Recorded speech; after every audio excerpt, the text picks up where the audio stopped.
ને મહિલા વિકસિકા તાલીમ જે પહેલાં તમને વાત કરી એટલે મહિલા માટે આ તાલીમ છે કે મહિલાઓ અહીંયાથી વસ્તુઓ બનાવતા શીખી જાય, એટલે એ મહિલાઓ શીખી શકે અને શીખીને આ વસ્તુઓ ઘરે બનાવીને વેચાણ કરી શકે, એના માટે તાલીમ છે. તેથી તમે ગૃહ ઉદ્યોગ જ ચાલુ કરી દો, ચાલુ કરો તો અમારી ટ્રેનિંગ સફળ છે બેન, અને નો ચાલુ કરો તો મારું એટલું કહેવાનું મતલબ છે કે એ જ વસ્તુ આપણે ઘરે તમારા માટે બનાવીને ખાવ તો શું વાંધો છે? ઠીક, એટલે કહેવાનો મતલબ એમ છે કે તમે તમારી પરિવારની ચિંતા તમે કરી શકો છો, અને પરિવાર નહીં કરો તો પોતા માટે તો કરી શકો કે નહીં? ઇન્ડિવિજ્યુઅલ માટે આપણે બધું કરી શકીએ છીએ કે પોતાનો વિચાર કરી લઈએ કે અત્યારે ઘરે ઘરે કેન્સર છે ને કે નહીં? બધું ક્યાંથી આવ્યું? કોઈ કે ભાઈ અમારા તો 4 પેઢી સુધી કોઈને કેન્સર હતું નહીં, તો ક્યાંથી આવ્યું? અહીંયાથી આવ્યું. જે આપણે જમીએ છીએ ને ત્યાંથી જ આવ્યું. આપણે એ વિચાર કરવાનું કે આપણે જે વસ્તુ થતી હોય, લીંબુ થાય છે બધાના ઘરે, કાલે આ ખજૂર લીંબુના અથાણા શીખ્યા હોય તમે ને, સરસ હતું કે નહીં? એક ટીપા વગેરે તમે કોઈ અથાણા ઘરે બનાવી શકો છો બેન. અમે એ જ અથાણા શીખાયા હતા, કુંભાળિયા ગામ છે રાજુલાનું. આપણે અથાણા શીખાવીને આવ્યા ત્યારે એ બેન અથાણા બનાવીને વેચે છે. એમાં અક્ષયભાઈ ઘણું બધી વસ્તુ શીખાઈને આવ્યા ને એ અત્યારે એ બેન વેચે છે બેન. રેડી? તો એવા બહેનો પણ છે. આપણે એક માંગવા પાડના બેન છે, એને આપણે શીખાઈને એ અત્યારે અથાણા વેચે છે. એટલે એમ કંઈ મોટા બિઝનેસ નથી ચાલુ કરી દીધા.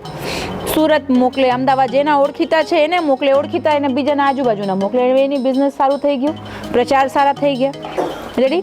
તો આપણે એ વસ્તુ, અને જેટલી વસ્તુ તમે શીખ્યા છો તમને ખબર છે, તમે ખાઓ છો બેન, ખાવા વગર તો કોઈ રહેતા નથી. અત્યારે સફરજન સસ્તું હોય, અત્યારે ચલો થોડુંક આ વખતે ભાવ નથી ઉતર્યા, જ્યારે ભાવ ઉતરે ત્યારે જામ બનાવીને રાખી દો, તો તમે આ તેલવાળું હાવ અથાણું ખાઓ છો, ઠીક ના, પછી છુંદા ખાઓ છો ખાંડ ભરી ભરીને, તો એના કરતાં એ સારું નહીં કે જામના તમને સફરજનનું જામ પણ મળી જાય, એટલે સફરજન ખાવાનું મળી જાય, છોકરાઓના મજી આવી જાય કે આ ભાઈ કંઈ નવી વસ્તુ શીખડાવે છે અને આપણે ખાઈએ છીએ, તમને બે વસ્તુનો સ્વાદ મળી જાય. ને તો નકરો તેલવાળા અથાણા જ આપણે ખાઈએ છીએ. અને મિક્સ ફ્રૂટનું જામ શીખવાનું મતલબ તમારે શું હતું? એવી જરૂરી નથી. તમારે ઘરે જે ફળ થતા હોય, કદાચ જામફળ થતા હોય તો 2 જામફળ લઈ લીધું, 3-4 ચીકુ લઈ લીધું, ઠીક ના, પછી 2 આગળ પાઇનેપલ આવ્યા હોય ઘરે તો એ નાખી દો. તમારે જે ફળ હોય તમે બધાથી જામ બનાવી શકો છો. બધું કટ કરીને માત્રા એટલી છે જે તમે કાલે શીખ્યા એની એ માત્રામાં તમે બનાવી શકો છો. એવું જરૂરી નહીં કે બધા ફળ આપણા પાસે હોય ત્યારે જ તમે બનાવી શકો, એવું કોઈ જરૂરી નથી. રેડી? આજે આપણે એ શીખશું. હા, તો આપણે એ તાલીમનો તમને પહેલાં મતલબ કહી દીધું કે એનું મતલબ શું છે બેન, કે ઘરે ઘરે આવીને શીખવાનું મતલબ છે કે બહેનો શીખે. ઘણા બધા એમ હોય કે એમ તમને લાગશે કે રશ્મિબેન, કોમલબેન અત્યારે કામ કરે છે તો એને આ બાગાયતવાળા કંઈ આપી ના જશે, એને અમે 0 પૈસા નથી આપીને જવાના, અને બિચારા તાલીમમાં પણ નથી કે એને 250 રૂપિયાની લાલચ હોય. પણ એને શેની લાલચ છે કે એના જે ગામડા છે જ્યાં એ કામ કરે છે એ ગામડાના લોકોનો વિકાસ થાય, એનું એટલું જ મતલબ હોય. મને એવું લાગે છે. બાકી મને ખબર છે એક લીંબુ એને આપીને અમે નથી જવાના. ઠીક? તો અગર એ આપણા માટે એટલી મહેનત કરતા હોય કે તમે શીખી ના જાઓ, તો આપણે એને એનું રિઝલ્ટ આપવું પડે કે નહીં? તમે બાગાયતના રિઝલ્ટ નહીં આપો, નેહાબેનને રિઝલ્ટ નહીં આપો, પણ એને આપણે એનું પરિણામ આપીએ કે નહીં કે હા ભાઈ જો અમે શીખી ના ગયા, એને ખુશી થાય કે અમે તાલીમ રાખી હતી, ઠીક ના, તો બહેનો અમારા કંઈ તો શીખી ના ગયા. હવે આપણે મનમાં એ આવે છે કે ફળ અને શાકભાજીનું જ કેવી રીતે પરિરક્ષણ, એટલે કેવી રીતે એનું સુધારા કરીને વસ્તુ બનાવવાની આપણને શીખડાવે છે. તો તમને ખબર છે કે મગ હોય, મગ બગડે, ઘઉં બગડે, કપાસ બગડી જાય, સિંગ બગડી જાય? નહીં. બગડે શું વધારે? શાકભાજી બગડે, ફળ બગડી જાય. ઠીક?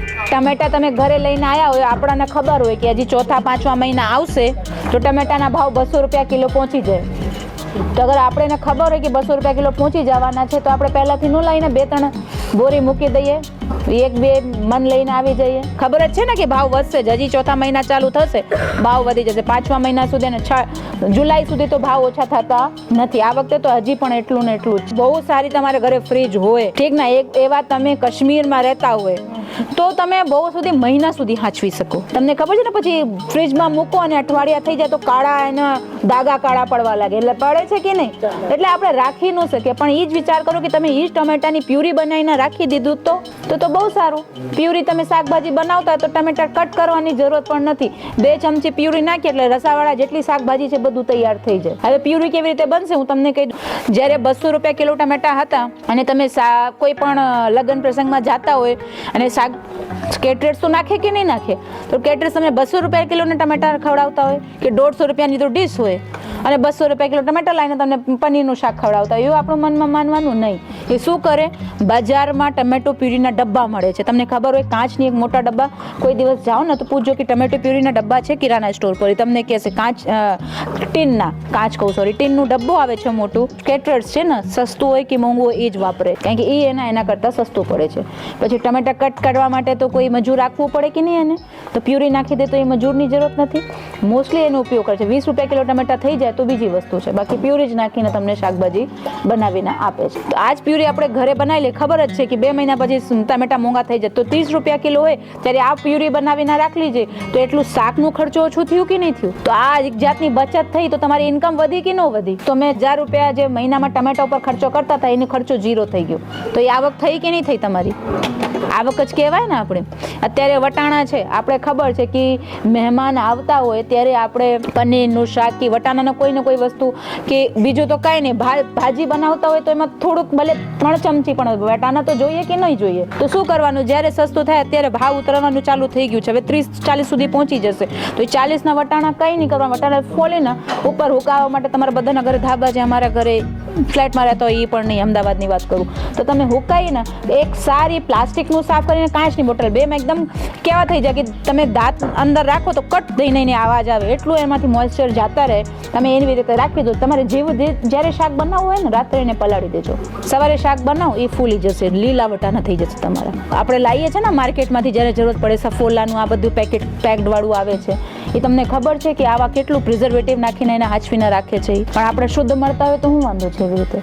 તો આવી રીતે વટાણા તમે શાક કરીને રાખી શકો છો કે આપણે જ્યારે કોઈ પણ શાકભાજીને પંજાબી શાક બનાવતા તો તમારે એ ખર્ચો તમારું ઓછું થઈ ગયો. અને કિલો વટાણા તમે સુખાયા તો એમાં કિલોમાંથી તો 500 આવી જશે તમને, તો 500 તો ઘણા થાય. અડધી વાટકી ઉપયોગ કરીએ તો વર્ષ સુધી ચાલે. અને આપણે 5-6 કિલો કોઈ પાસેથી લઈએ તો થોડુંક 10-30 ના હોય તો 25 તો ઉતરી આવશે, એમ એટલું તો ભાવ કરી દેશે. આવી રીતે ઘણી બધી વસ્તુ આપણે હાચવીના રાખી શકીએ છીએ. રેડી? હવે આપણે આવે છે વસ્તુ કે આજે આપણે શીખવા શું જાય છે. આજે 3 વસ્તુ આપણે શીખશું. પહેલા છે ચીલી સોસ. આપણે ખબર છે ચીલી લઈને માર્કેટથી આવીએ છીએ, કોઈ દિવસ એને ટેસ્ટ કર્યા છો? ટેસ્ટ નથી કર્યા, એની સ્મેલ તો લીધી હોય કે નહીં? શેની સ્મેલ આવે? વેનિગરની સ્મેલ આવે, નકરી મરચાની સ્મેલ કોઈને આવે છે? આવતી હોય, પણ એસેન્સની સ્મેલ આવે છે. એ લીલા કલર નાખ્યા હોય, તમને ખબર છે એ લીલા મરચા જ છે. બીજી વસ્તુ તો જવા જો. કેરીના ભાવ શું હતું અત્યારે? 100 રૂપિયા કિલો નીચે તો ન ગઈ ને આ વખતે, કે ગઈ હતી? 100ની કિલો હોય તો ફ્રૂટીવાળા 10 રૂપિયાના પેકેટ તમને આપતા હોય, એટલે એક કેરીના રસ હોય કે ન હોય, એને પેકેજિંગનું ખર્ચા અલગ, મજૂરીના ખર્ચા અલગ. તો આપણાના કોઈ આપતા હોય, તમે એ પેક લઈને જોજો, એમાં લખ્યું હોય તમને શું લખ્યું હોય? ફળના રસ નથી, એમાં એસેન્સ નાખ્યા હોય, બાકી બધા પ્રિઝર્વેટિવ નાખ્યા હોય, ઠીક ના, સ્ટેબલાઇઝિંગ એજન્ટ નાખ્યા, ઘણી બધી વસ્તુ છે એમાં. એ નાખીને તમને બધા રસના કે મ્યાઝા કે બીજું જે વેરાયટી હોય એમાં, ઠીક ને, એ તમને આપે છે. તો આપણે એ ખબર છે, તો એ જ માઝા આપણે ઘરે બનાવીને રાખી દઈએ, બોટલમાં ભરીને માઝા બનાવીએ છીએ અમે. અત્યારે એ સિઝન નથી એટલે એમ નહીં કહેતા બેન તો માઝા કેમ ન શીખડાય, કારણ કેરી અત્યારે અમે પણ ન લાવી શકીએ, છે જ નહીં માર્કેટમાં. તો એ માઝાની બોટલ ભરીને આપણે ફ્રીજમાં મૂકી દઈએ, તો જ્યારે ઈચ્છા બહુ થઈ તો 6 મહિના સુધી તમારું કોઈ બગડે નહીં, એના તમે એ ચલાવી શકો. તો આવી ઘણી બધી વસ્તુ છે આપણે બનાવી શકીએ. ચીલી સોસની વાત કરીએ છીએ, મને ખબર છે એમાં મરચા નથી, તો મરચા એટલું સસ્તું છે તો મરચું નથી એમાં, એટલે કેટલું લખ્યું હોય? સોસ છે ચીલીનું, તો ચીલી કેટલી હોવું જોઈએ? 100% હોવું જોઈએ કે નહીં? અત્યારે આપણે મરચાના બનાવીએ જઈએ તો હું એમ નહીં કહું ને 50% મરચા, એમ કહી શકીએ? મારી વાત સમજો તમે. એમાં આગળ 20% મરચા લખાય એટલે મતલબ શું થયું કે જેના વસ્તુ છે એ વસ્તુ છે જ નહીં એમાં. તો ચીલી સોસ તમે બનાવો, તમને ખબર છે એમાં કોઈ ટેસ્ટ આવતા નથી, પણ આજે આપણે ચીલી સોસ બનાવશું, સેમ ચીલી સોસ ઠીક. તમે કોઈ ગ્રેવી વાળું શાક બનાવો, બધામાં તમે ચીલી સોસ ઉપયોગ કરી શકો છો. તમે પીઝાના રોટલા બહારથી લાવતો હોય એમાં તમે થોડુંક ચીલી સોસ નાખી શકો, બહુ મસ્ત ટેસ્ટ આવશે. અત્યારે તમે ટેસ્ટ કરશો તમને એ ખબર પડી જશે. રેડી? પણ આપણામાં મરચા છે એ વસ્તુ અલગ છે કે મરચા 30% મરચાની 100% મરચાનો ઉપયોગ કરીએ છીએ, ઠીક.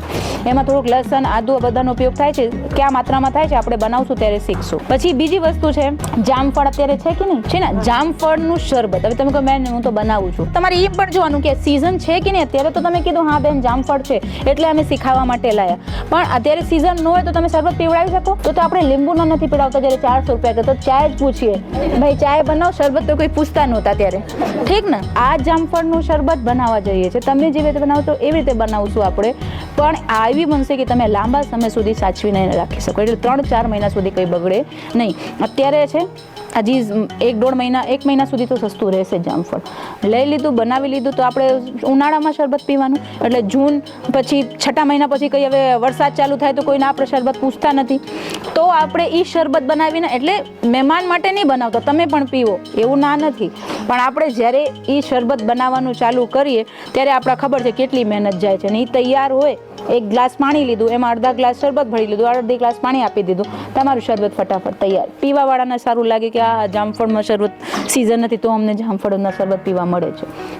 લીંબુના શરબત આવી રીતે તમે બનાવીને રાખી શકો છો. બસ પાણી તમારે મિક્સ કરવાનું. અત્યારે આપણે બનાવશું, તમે ટેસ્ટ કરશો, તમને એવું લાગશે કે હા બેન બહુ સરસ છે, હું બનાવું છું એના કરતાં સરસ છે ઘરે. એક વસ્તુ આ રહી. ત્રીજી વસ્તુ છે, તમે કાલે જામ શીખ્યા હતા બધા ફ્રૂટનું. અત્યારે પાઇનેપલ સાવ સસ્તું છે. તમે પાઇનેપલ માત્ર લાવો અને પાઇનેપલનું જામ બનાવો તો પણ બહુ સારું વસ્તુ કહેવાય. પાઇનેપલમાં ઘણી બધી આપણને વિટામિન્સ, મિનરલ્સ મળે છે, પોષક તત્વો મળે છે જે આપણા શરીર માટે બહુ સારું. સાથે સાથે કોઈને વજન ઉતારવું હોય, તમને ખબર છે કે અત્યારે બીજા કંઈ ડાયટ પ્લાન તમે સાંભળતા હોય એમાં પાઇનેપલ ખાવા માટે કહે છે. ફાઈબર બહુ હોય. ફાઈબર હોય તો તમારું જે પાચન આપણે પ્રોસેસ છે, પાચન ક્રિયા જે છે ને, ડાયજેસ્ટિવ સિસ્ટમ, એ બહુ સારું ચાલે. એ સારું ચાલશે તો તમને ખબર હોય કે ઘણી બધી જગ્યા જે જાડા હોય એને ખબર હોય, એક વસ્તુ તમે સાંભળવામાં આવે છે મેટાબોલિઝમ કરીને. એ મેટાબોલિઝમ શું છે? આ જ છે કે તમે અગર સારી રીતે તમારું ડાયજેસ્ટિવ સિસ્ટમ કામ કરતા હોય તો તમને કોઈ દિવસ જાડા થાવ નહીં. તમને ખબર હોય કે એક બેન એવા હોય કે કંઈ નો ખાતા બિચારાના શરીર બહુ વધારે છે, એક સામે બેન છે એટલું ખાય છે તો પણ એનું વધતું નથી. એ બધું મેટાબોલિઝમ ઉપર છે. તો એ આપણા એના માટે પણ બહુ સારું પાઇનેપલ. તો આપણે પાઇનેપલના જામ શીખશું. હવે ચાલુ કરી દઈએ બનાવતા. તૈયાર થઈ જાય જે તમે એને કહેતા હો એનાથી તમારે ખાંડ માપ કરવાની. કિલો જેટલું 2 કિલો જેટલું જામફળ છે આપણે, તો માની લઈએ 500-700 ગ્રામ તો ખાંડ આપણે માવો નીકળશે, એમાંથી પ્યુરી તૈયાર થશે. તો બમણી ખાંડ નાખવાની. જેટલા તમારું માવો હોય એનાથી બમણી ખાંડ નાખવાની. તમારે 2 ગણી ખાંડ નાખવાની. નાખી દો પૂરું, જવા દો, બધું જવા દો. 2.5 કિલો જે છે.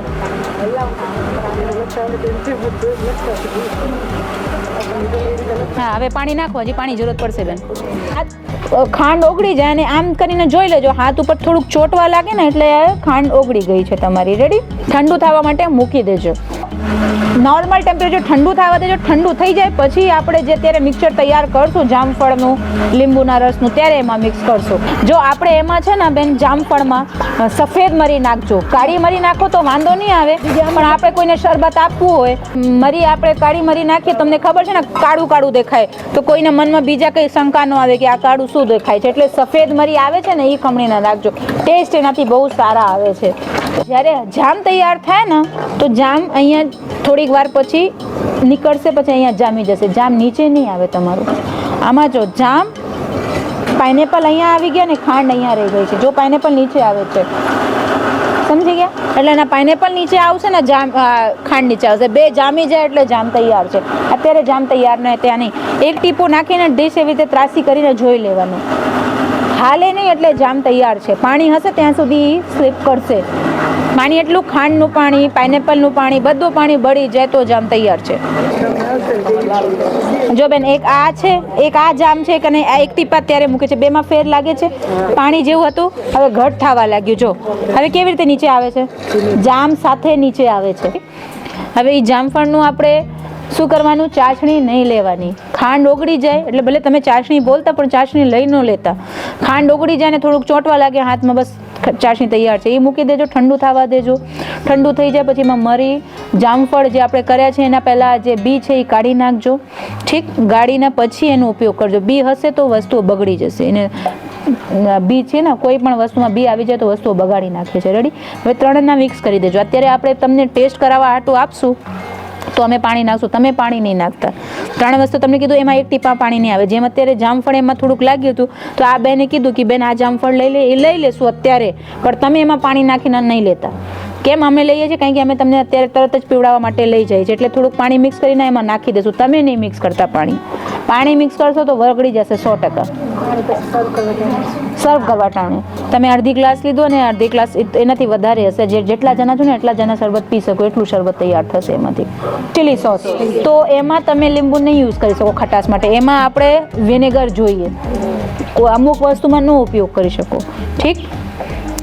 હવે એમાં શું છે બેન, પાણીના 1 ટીપા 500 મરચાં છે અત્યારે, જેટલા લો તમે એ માત્રા વધારી નાખો. 500 કિલો લો તો 4 ચમચી તેલ નાખી દેજો, 2 ચમચી જીરું નાખી દેજો. લસણ તમારે જેટલી તમારી ક્વોન્ટિટીમાં જોઈએ એ કંઈ માત્રા નથી. અમે 2 લસણ 10 નગ જોઈએ આપણાને, 10 થી 12 નગ. આપણે વધારે હતું તો જવા દીધું, વાંધો નહીં. રેડી. હવે છે ને એમાં એક તેલના અરે પાણીના 1 ટીપું આપણે નહીં નાખવાનું. હવે તમારા મનમાં વિચાર આવશે કે બેન એ થશે કેમ? તો શું નાખવાનું? 3 ચમચી ખાંડ અને 2 ચમચી મીઠુંનું. તમને ખબર છે કે ચીલી સોસમાં કોઈ ટેસ્ટ આવતું નથી. આ ખાંડ અને શેના માટે? લાંબા સમય સુધી ચાલે એના માટે રાખવામાં આવે છે. 3 ચમચી. અને જેમ જેમ એ ખાંડ ઓગળશે, મીઠું ઓગળશે, એમાં એ થઈ જશે નરમ. આછા લીલા થઈ જાય એટલે તમે સમજી લેજો કે થઈ ગયા છે. 2 ચમચી.